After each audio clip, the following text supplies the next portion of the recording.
But I'm so glad you all could come, and thank you for being here. It was an interesting project to try to think about my talk. So I just hired my AI robot assistant to put together this presentation, and we'll see how it goes. No, you're good. Okay, I do have a couple people online, so if I may have to let them in, people end up signing in. But welcome, thanks you guys. I know all of you, so I just wanted to kind of introduce myself and let you know about how I found acupuncture as a path and why I'm so interested in integrative health. My dad's a doctor. He's a family practice doc. And I grew up as a kid, even doing rounds with him at the hospital. He was delivering babies. And I just always felt like he served the community in such a beautiful way. And he's old school too. So, this was before people would have a list of medications that they take, and he was really careful about not being on too many of them, actually. Minor surgeries and stuff like that, including us kids, like when we got injured, and he was always very attentive to us. And so I think at a young age, I really learned how to be a good patient and how to keep wounds clean, and then I'd even go with him to back then they were called nursing homes, and now they're called senior centers, and I'd even walk in and say hi to all of our dear elders in this community. And so that's given me a good insight into that bedside manner and how to be there for people. But really, what I became most interested in studying Tai Chi in New York City was how all the energy meridians and how good we felt after those workouts. And so I knew there was something to that. It's like doing exercise, right? You know how much energy you can build up and you receive when you work out, if you don't overdo it and exhaust yourself and have to recover. But my instructor had acupuncture meridian charts on the wall, and it was also foreign to me at that time. But after doing an ecology degree at Fort Lewis, I studied botany and studied plant medicine as a kind of a biology minor. So I did a biology major, but I did the plant medicine as a chemistry minor. And that combined with the Eastern martial arts, it really opened my eyes to how we can use plants as medicine. And my friend in Montana, where I was living at the time, I was trying to figure out what I was going to do with my life. She knew I did Tai Chi, and so she asked, have you ever considered acupuncture school? And so I used these to a lot of you have seen this before, but I want you to kind of memorize this during my talk, because I'm going to refer to this yin and yang. And when I was a kid, we called it yin yang. But in Chinese, it really is pronounced yin and yang. And we'll talk more about that. And this is Da Vinci's drawing of like the modern man, right? Or like, the symmetry, and, things are quite linear, and this is how I felt best represented in our Western medical model. And in a way, calling my dad, I was like, Papa, hey, I know what I'm going to do. I'm going to be an acupuncturist. And he was sort of confused, like, wait a minute, I don't understand that. But it's been a nice journey of really communicating with him and learning a lot myself about how they integrate. Eastern and Western medicine, because I think there's a lot to gain from both. And so this is what I get most excited about, is like the bridge between the two. And so whenever people come in into my clinic and they're sharing all the Western medical journey that they've been through, and it can be any range of conditions. It's interesting how people will try acupuncture almost as like a last resort. But I'm just grateful that people come in at all, you know. I mean, we live in a society, we live in a culture where we've always known medications, antibiotics, surgery as a way of life and as a way of medicine. And so I'm just hoping here today to show you such a wider range and broader access to health through natural means. And yeah, I welcome any conversation always about that bridge. So to me, and what I'm witnessing now is this new surge of functional medicine. You probably heard this term before. People are using this word functional a lot, like also in the gyms and, you know, functional workouts. And what does that mean, right? And this is the bridge, because instead of thinking about, oh, you have a brain disorder, or, you know, maybe a knee problem, an orthopedic, or, you know, an adrenals, different parts of the body. It could be lungs, kidneys, you name it. Instead of thinking of those all as different parts of kind of a machine or a mechanical view of the body, now we can start to look at, well, how is the brain related to the adrenals? And so it's more of we're more of a living system than like a machine made of parts. Mm-hmm. And so I love, like, even MDs were in my functional medicine training. And I often now get referrals from doctors telling patients to go get acupuncture because they don't necessarily need surgery. And we can treat a lot of conditions naturally without doing a lot of intervention surgically, or, you know, more serious methods. I think of Western medicine, modern medicine, as emergency medicine. Like if you break your leg or something, you don't want to come to an acupuncturist. You want to go to a surgeon. And you want good drugs, right? So, but if you're just having, you know, a few weeks or a couple nights of not being able to sleep well, like, you don't need high level chemistry, synthetic medicine, you know, emergency medicine to try to treat some ordinary symptoms, things like that. Okay. And we'll get more into different conditions. And so, well, if I'm feeling good and I don't need to go to the doctor, do I even need acupuncture? Like, why would I use it? Why would I go to it? Right? I think it's a good question. And here is a 5-element foundation of Chinese medicine, Eastern medicine, natural medicine.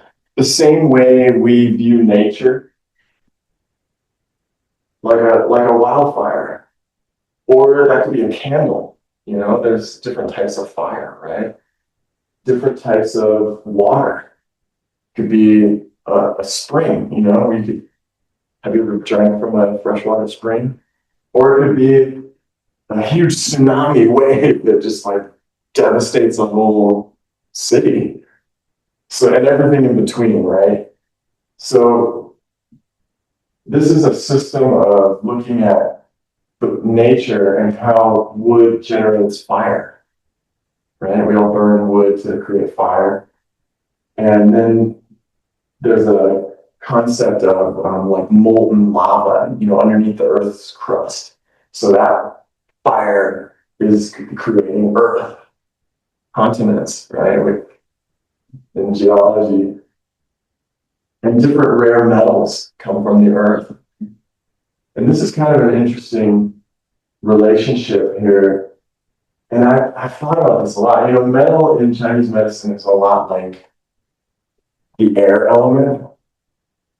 You've like earth, water, fire, wind. You've heard like that elemental scheme.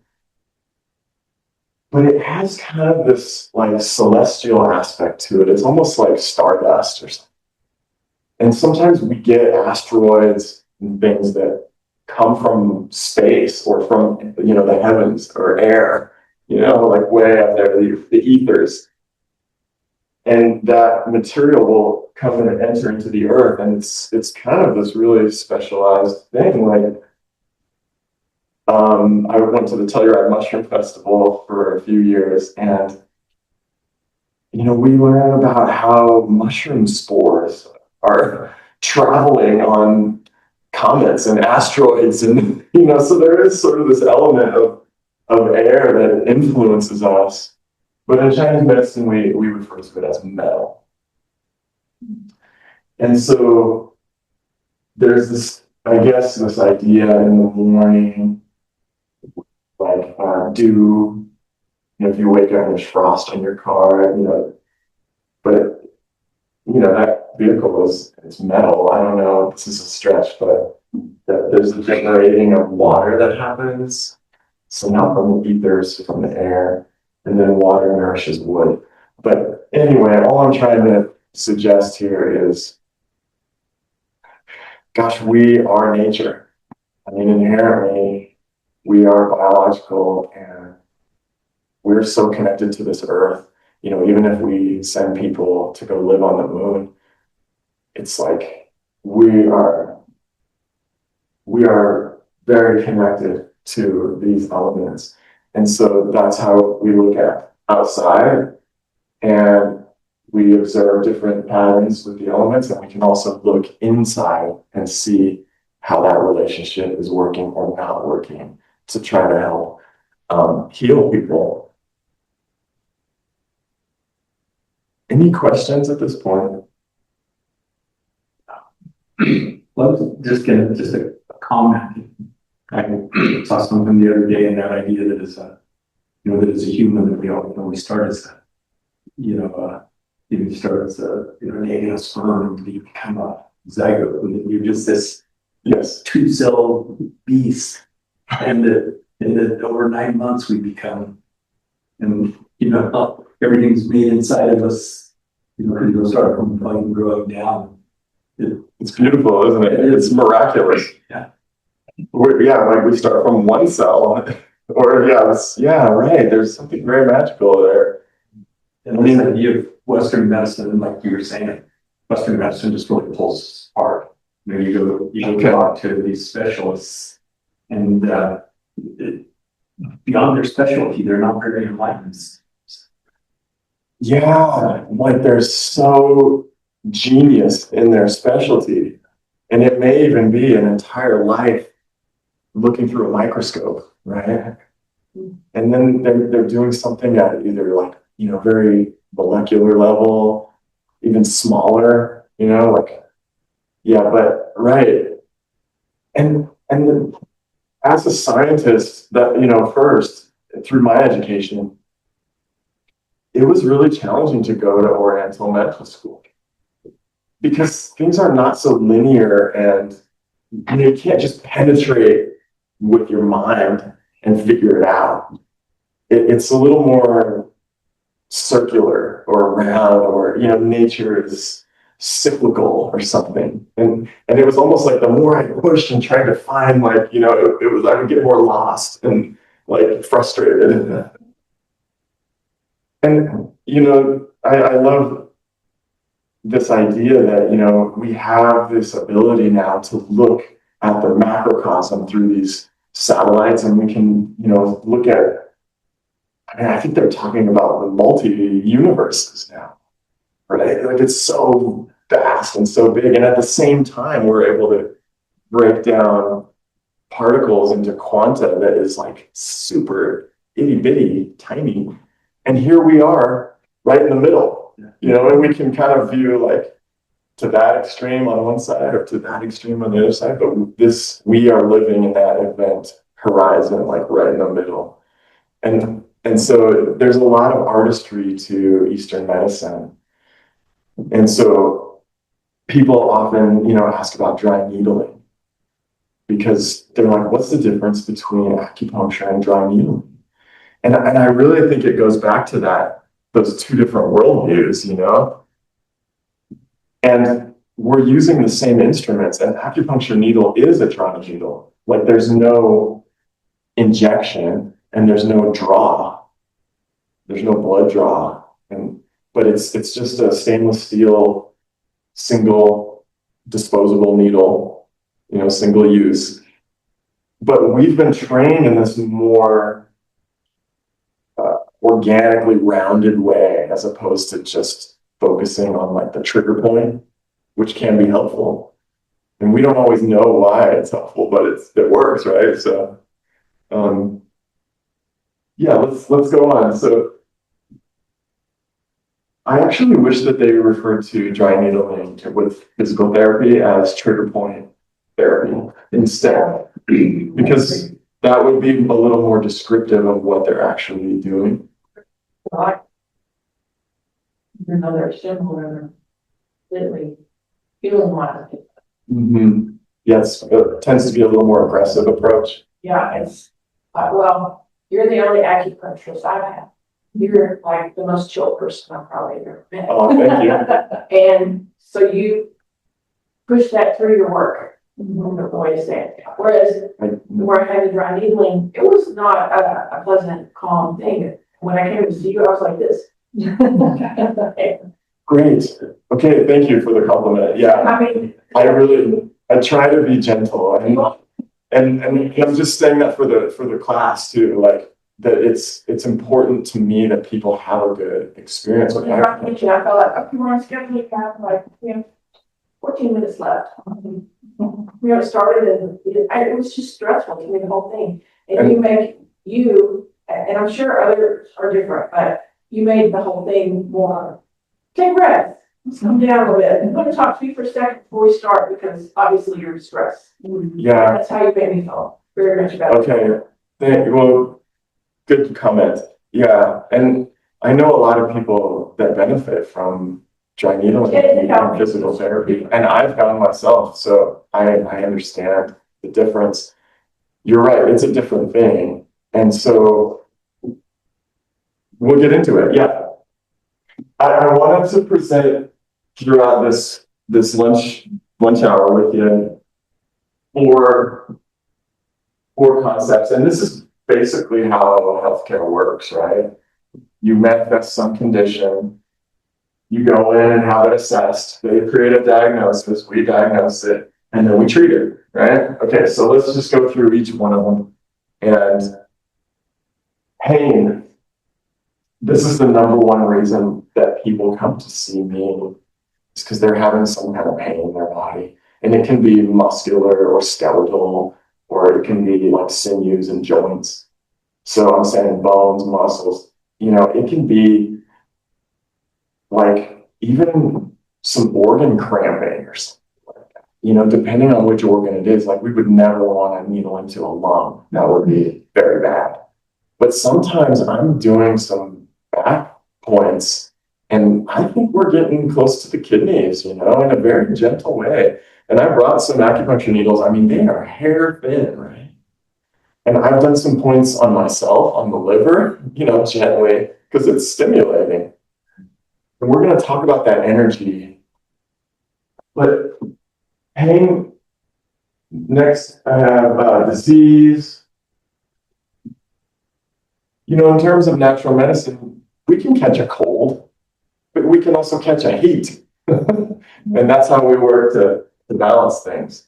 So even talking about something like the flu or COVID, You know, it just depends on how it presents in the body. If it has heat symptoms, then we use cooling herbs to balance that. Or vice versa. If you have a cold, it's feels good to drink really warm ginger tea, right? Warming. Any kind of imbalance, like I'm talking even hormonal imbalance. It could be misalignment. If there's, you know, subluxation in the spine or, yeah, something's out of place. You know, I'm still talking, you know, relatively minor, but we can do quite a bit. We're actually trained as primary care providers, believe it or not. Even though the insurance industry and the modern medicine sort of categorizes us as like a glorified massage therapist or something like that. So I wanted to say that. But any disorder. So these are all conditions where we're in pain or we're suffering and we're like, can you help me, right? And so, yes. But I also included in here other aspects of why and how Eastern medicine, natural medicine can be helpful. So peripubescence, I mean, it's like, you know, teens when we're just starting, like women with the menstrual cycle, or young men are starting to hit puberty, and you know, there's a big hormone change there, right? I mean, we can sort of work with some of that complicated time. And then there's a nice lady who actually works at our office, and she was 9 months pregnant, and she just gave birth to a baby boy like 2 days ago. Yes. And we work with fertility and helping people, you know, instead, it can be an alternative to the IVF, or it can be an adjunct therapy. Like we can work together with drugs, fertility drugs. But there is a, you know, a perinatal component to acupuncture as well. And she even came to see me once. I think it's okay for me to, she'd be excited to let you know that, you know, they wanted to induce her. And she came and we did all the points that you're not supposed to do, because you don't want to accidentally induce, but when it's time, then you know, you try to actually help the body and help the baby come along. And so, yeah, there's more to it than just being, you know, suffering. Tao of love. I included this because I'm still in my 40s and I'm observing like a whole new culture of relationship, and how it's nice that we have grown-ups with healthy relationships, because a lot of young people are just, in some ways, it's a big mess and it's hard to find something lasting. And so, you know, how do you meet your partner in a respectful way? You know, I'm talking emotionally or physically, or, you know, there are some other things that natural medicine includes about family and friendship and romance. Okay, destiny. All right, this is a fun one, because I mean, have you ever gone to the urgent care or something, and they're like, what's what's the arc of their life? You know, like what direction are they going? Who are they? What do they, you know, do they want to become something or not? So, you know, that's a part of it too. And your question or your comment earlier about that conception moment, and how we literally start from, you know, that the egg and the sperm, it's actually half and half, and they make one cell, right? And then that one becomes two, it replicates, and those two become four, right? And those four become eight. So there are treatments that we can do. These are like extraordinary energetic treatments where we can actually go back, and if there was any issue in those moments of early development, we have treatments that it's like a genetic. That's so cool. Yeah. Wow. Yeah, if like if the mother had issue carrying the child during pregnancy, if there was trauma, yeah, we can go back. I mean, we even do back to this perinatal thing, you know, when a woman is in her second trimester, you use two golden needles at this very specific kidney point, and you can help resolve the karma for the child that's coming into the world. So, I mean, we're talking like very high level acupuncture. Yeah, this is like the bonus rounds, you know? Well, it's interesting that we finally probably coming to grips with, you know, this idea that yeah, yeah, well, I'll just say maybe that energy, yeah, like the traumatic birth. Because, you know, where, you know, we're in Western medicine, you're like, oh, you're alive, everything's good. It's just like, you know, there's probably work to be done, right? Yes. And even helping the mother to, you know, if it's the birth canal, right? So it's not just a physical thing. I mean, energetically, sometimes women become exhausted after childbirth and they don't really know why. And they're very depleted. And so there's a treatment that can help to reconnect the woman's energy and help them become more whole again. So, yeah. That leads me into now, you know, when we exit life, we go through the death canal. So there's a little bit of a end of life care too, and how to help make things more graceful that way. So like at the end there, this, you know, obviously the palliative care, you know, Western medicine usually, you know, involves opioids. Yeah. Kind of this, you know, kind of fading out. And so with your Eastern medicine, this idea of probably helping to control pain, but to be more present in the moment. Is that moment comes maybe, or?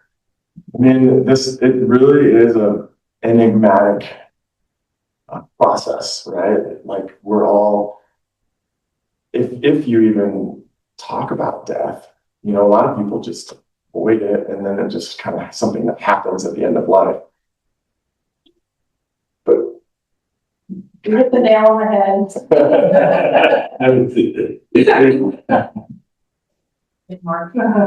I mean, I'm part of a community. It's a meditation community with elders, and I've been witnessing people passing, and it's been a very beautiful process.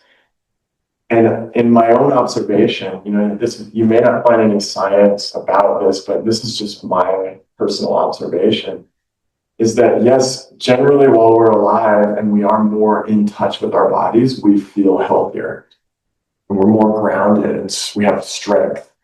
And then towards the end of life, it does appear to be this moment where the spirit does kind of let go of the body. And so, yeah, that's an interesting moment. So it, you know, it would depend on the work or the practitioner that you were working with about the end of life, and, you know, having a deep understanding, you know, and maybe not trying to keep grabbing that person in their body when they're actually wanting to go. So, yeah. And that leads to some big questions, right? But it's interesting to face our mortality, like while we're alive. I think it helps us live life a little better. So you don't have to memorize all this. I just thought it was, you know, this is back in 2010. WHO, they posted on their website that these are all the conditions that acupuncture can treat. You know, so we have digestive issues, emotional issues, ear, nose, and throat, gynecological, musculoskeletal, neurological, respiratory. So there's a lot that we can do that's now being more recognized. But interestingly, from an insurance standpoint, Medicare, they just decided to cover acupuncture. Like it just happened last year. And they cover one condition. You can only get acupuncture for one condition. And it's chronic low back pain. So we are being recognized in the mainstream as useful. And this is where the talk is going here. Did anybody have any of those conditions? Does anybody want to come up and will you come sit up here? Sure. I was just looking at that because I have, my vision has changed and I want to think I might have to have cataracts. So, Oh, okay. Here, can I actually have you sit on this? Right? Okay. Your vision has changed. yeah, in the last few months. Mm-hmm. And I think and I do think, and I need more light, which indicates that I might have beginning of cataracts.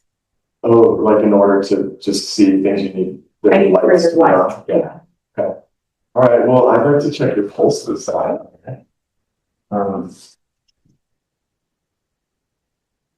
Thank you for volunteering. So this is an ancient way of kind of listening into her body. And I'm checking the pulse in 3 positions on her wrist. So this tells me some information about not just how fast the heart rate is pumping the blood, but also the quality of the blood, like underneath my fingers. And each person has a slightly different pulse. So her pulse feels good. It has a good rhythm to it. It's not irregularly erratic or anything. It has strength.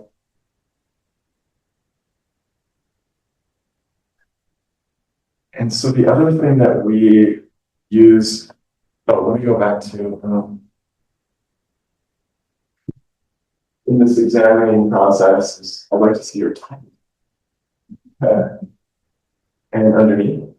Okay, so the tongue tells us a lot about what's going on internally with the organs, especially digestion.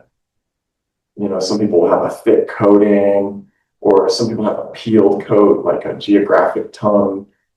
And so it's kind of a map of your organs, just the way that this system works with Chinese medicine. That's mine look like. Well, so it looks fine. I mean, this condition is not fatal. But the things, let me just tell you some of the things that we're looking for. Like sometimes there'll be teeth marks on the side, or it'll be puffy. It can have a red tip, which would be what, hot or cold? Hot. Redness usually is a sign of heat. So this is the way we're kind of looking more inside the body. Center crack. Sometimes people have a crack down the middle, or they'll have like horizontal cracks in different places. Okay, this is all just information, and it helps us build the diagnosis. So, you know, I might ask you, based on your condition, like how are your stress levels? I don't have a high stress level. Okay, good. You're retired. Hot springs, so I'm really chill. Nice. Yeah. Okay, good. And so interestingly, the eyes, if there's any issue with the eyes, that is related to the organ of the liver system.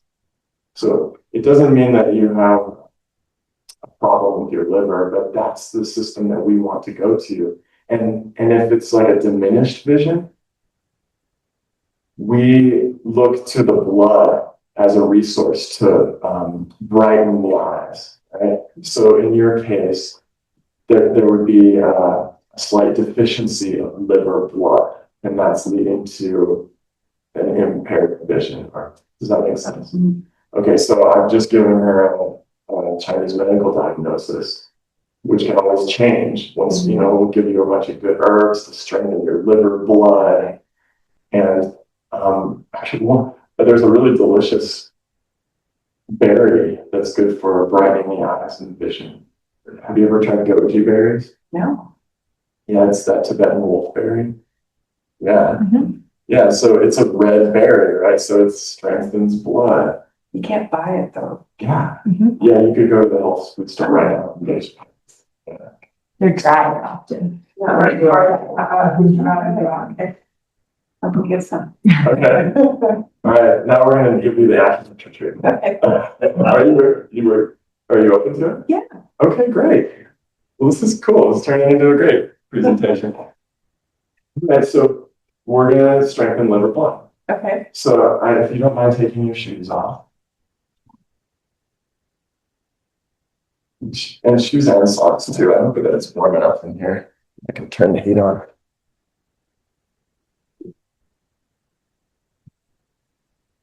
You're in luck. The heater is right here.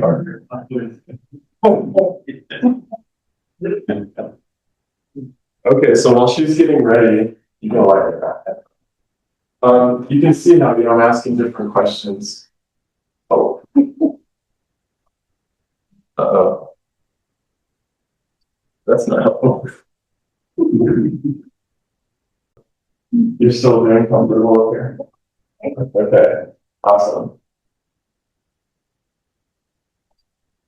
We're gonna do a pretty basic treatment. Okay. But I like to make people feel really comfortable, and I do work with your breathing. So if you can show me a few natural breaths, just actually kind of massage on the liver area.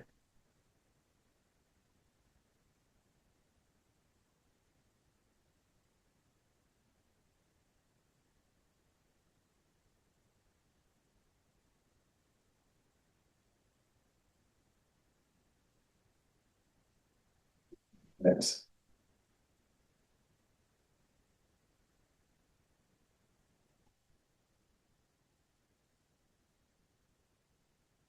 So nice. So,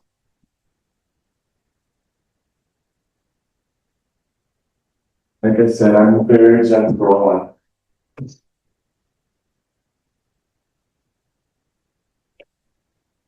I'm gonna give you a little pressure with my finger here, and that's where we're gonna start.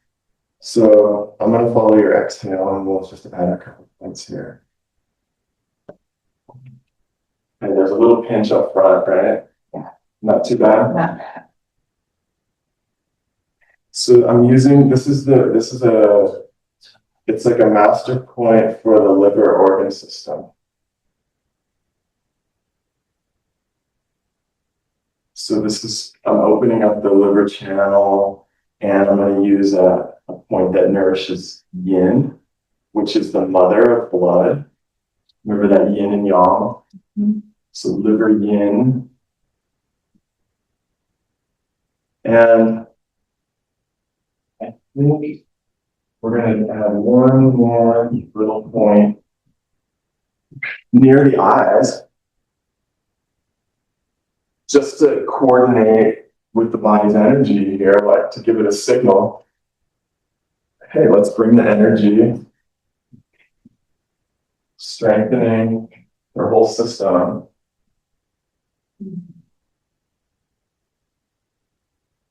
Gonna gently stimulate the third eye there. Okay, now she gets to rest. I can feel a nice warmth coming from this. Do you feel that heat? Yes. Okay, wow, maybe this will be in my new office. All right, so I think the biggest thing about acupuncture is that people are so scared of needles that, just see someone go, sure, I'll do it. And, it's like, she's not, yeah, yeah. yeah. It's just like timing, that's it. I mean, There, that was the whole thing, right? We just did, this is a basic treatment. We used 5 points. And 5 it's an earth number. I don't know if you guys knew that. It's like the 5 elements. It's like a very grounding treatment as well. So there are all these patterns that we're working with, different layers of patterns. And I just find it so beautiful. Isn't it so beautiful? It's nice to watch You know, I've never been on this side of it to. Yeah, me what you do neither, now. because she was so calm. I know how I feel when I'm there, but I need to see it. Is it okay to, is it okay to talk a little bit about yin and yang? Or hair, okay? Well, I just thought this would be kind of fun because we don't often think about yin and yang like a bell curve. And so this is the most essential way that we view nature. And another way to say this would be night and day. You know, we're following the arc of the sun.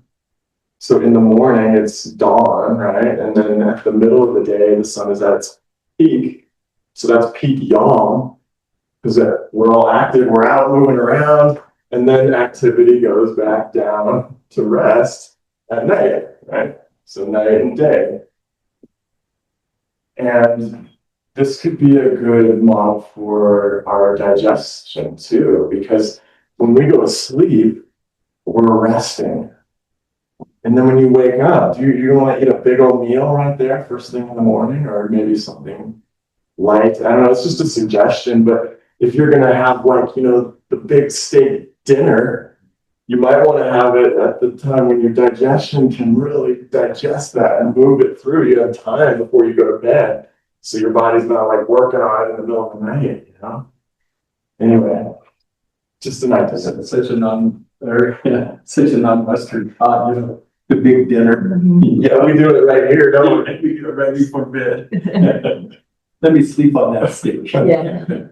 But then people can't sleep well, or, you know, we're having other issues. So it's a holistic way, you know, that's just, yeah, there's different ways we can kind of crack that nut. And so people, they come in with one symptom, but it might relate to more of their lifestyle and bigger pattern in their life. And how are we doing it? Like, are you exercising? Is, you know, your full workout right here in the morning or at night? Okay, I don't know. Just something to think about. What are some other examples, you guys? Yeah. So is it better to have acupuncture in the middle of the, or is it a timing thing where it's more effective, it's more, and This is a great question.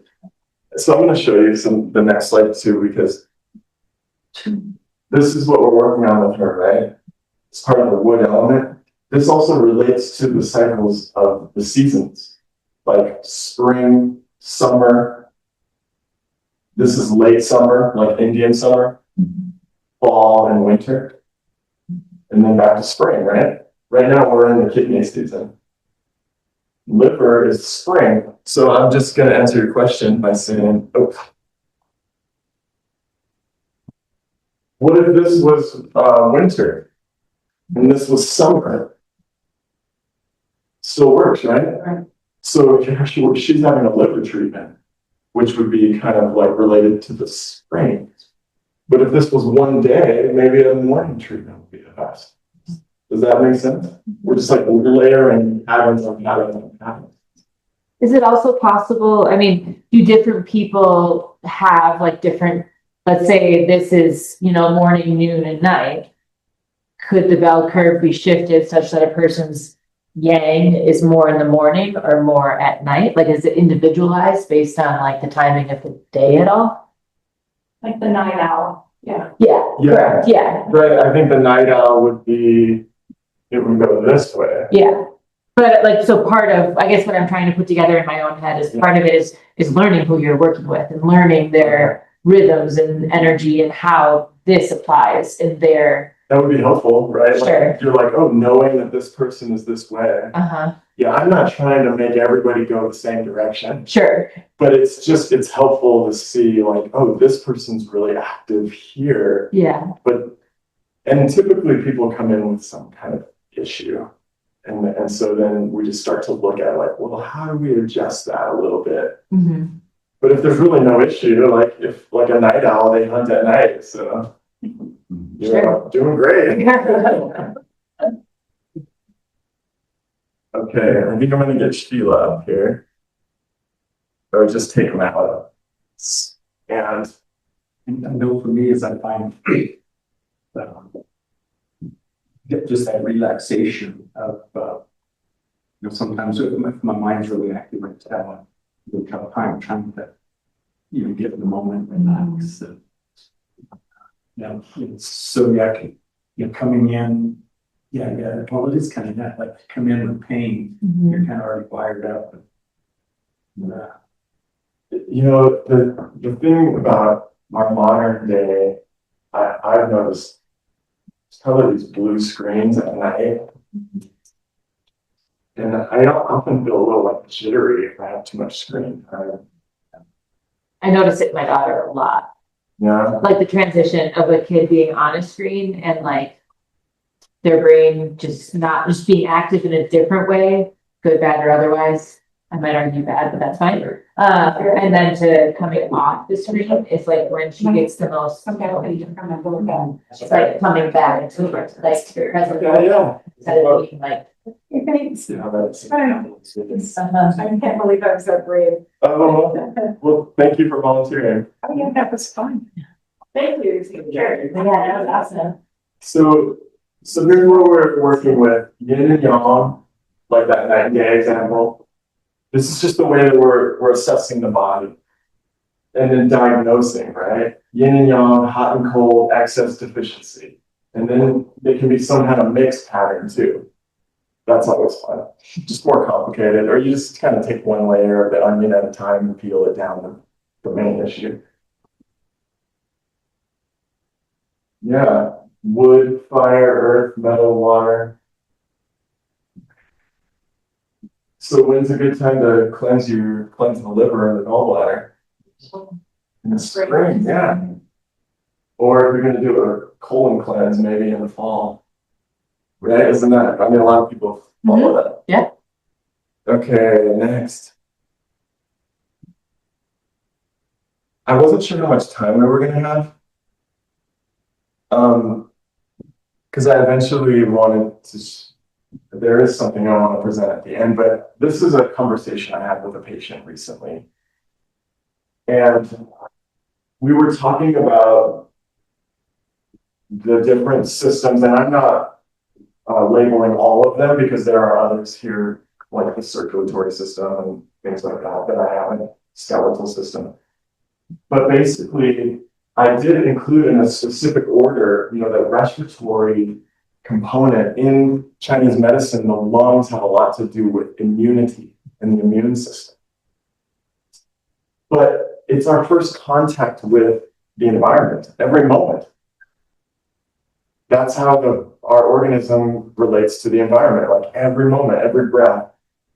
And then the next way is like eating food, right? Because if it's like a piece of fruit, for example, we came off a tree, we're putting it into our body, and then so we're introducing things from the environment inside. But what happens when we get something that we don't like coming inside, some pathogen, coronavirus or something? So there's different layers of our body, the way it seems to be organized.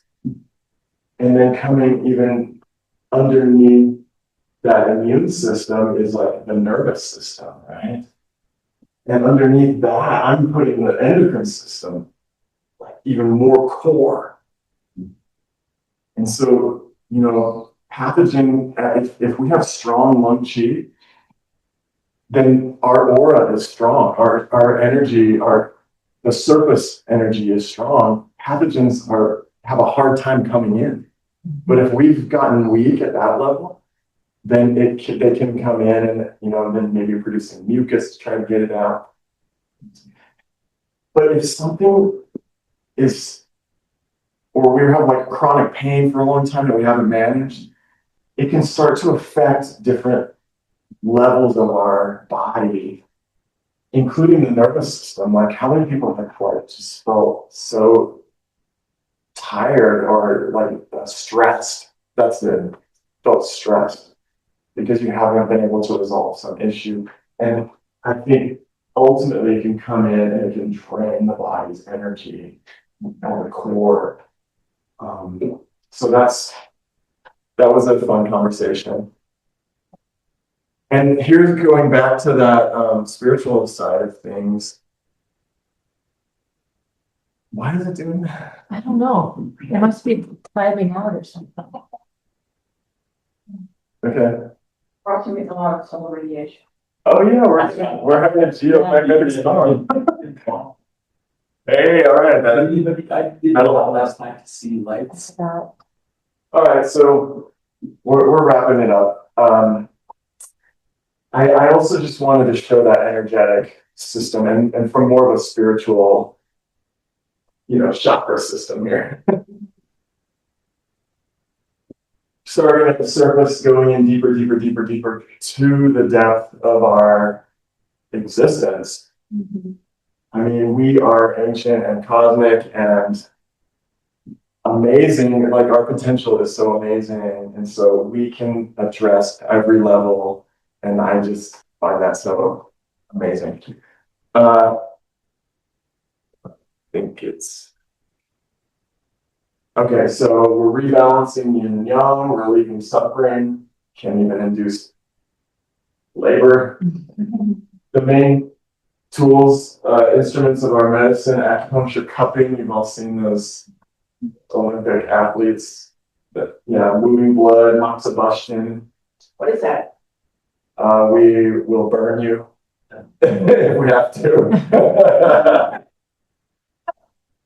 Or Tuina, which is like, moxibustion is very controlled, and you can do it small or big.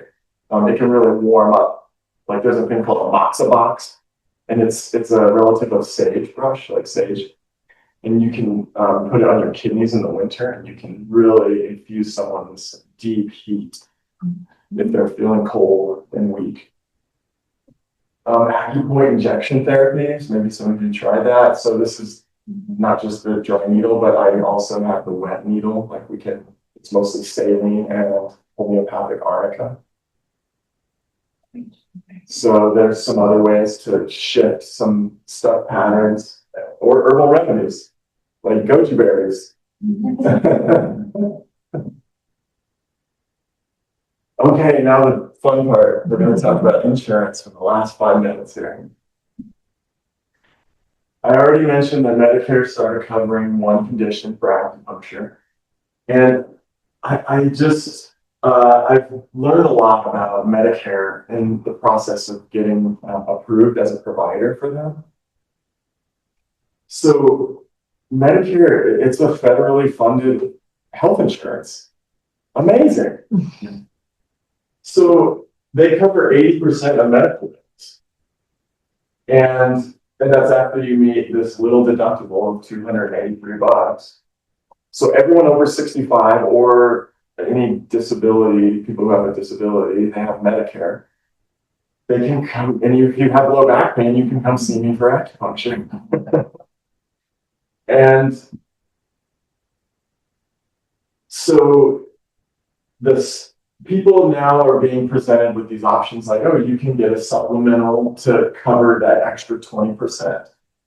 So if you have a big serious medical bill, Medicare will cover 80%, and then the supplemental, Blue Cross or somebody, United, they'll cover that extra 20%. Or you can get an advantage plan. But I feel that this is a disadvantage because the reason why is because you are choosing to cancel your Medicare Part B benefits, which is coming to my office, coming to any doctor's office. And instead of having the free federal insurance, you're then deciding to go with a corporation like United, Aetna, Blue Cross, or somebody, and they're saying, well, you pay us, and we're going to give you better insurance. But it's not better. They don't cover acupuncture. They say they will, but they don't pay us. And I've had like weeks and months long of trying to get paid from some of these companies I won't mention, and they don't pay, but Medicare pays. So why give up your free healthcare for some corporation that's going to screw around with your money? If they tell you that the only option is advantage, that's not true. Because I spent 4 months coming out of it, got out yesterday. All right, so I didn't want to create like a, you know, a bad feeling. But I think it's valuable that people should know. Like, use your free healthcare and get a supplemental plan. So I'm ending this talk with, you know, this is how, if you are interested in coming to see me, there's a verification process and it takes about a week. And you're going to use your Medicare number. And so part A is if you need to go to the hospital. I mean, there's like part B, C, D, E, F, G that relates to all these other things. But part B is if you go to a doctor's office. You're not emergent, you know, you're not having an emergency. You just want to go to your doctor or you want to come get acupuncture. So this is part B benefits. Okay. So that's the part that's working for us. In the Medicare Advantage plan, you have to stay within network, so they will only allow you to go to doctors. Whereas Medicare, if you have original Medicare, you can go anywhere in the country. Right. All right. So it's something that our government is still doing good, you know, for the time being. And they can't say no. You can't go, if you're a supplemental plan, are you sorry? Yeah. I just learned that, you know, Yeah. health plan, they go, oh, we've never heard of that. As long as you have that part B, that you can go, well, you have research it because you have to, it's so long. Well, and We say no. so this is my billing agency, and they're out of Denver. I coordinated with an acupuncturist in Denver. We partnered with an MD, because that's the other requirement currently is that it has to be billed through an MD, which is changing. Soon it will just be I can bill it directly. But they will look at your supplemental and find out if it does cover acupuncture, then likely you will not pay anything to come see me for a treatment. And they approve, Medicare approves up to 20 visits annually. So there is a chance that maybe the supplemental doesn't cover it or you don't have a supplemental, and then the cost would be like a $25 for acupuncture visit. Okay.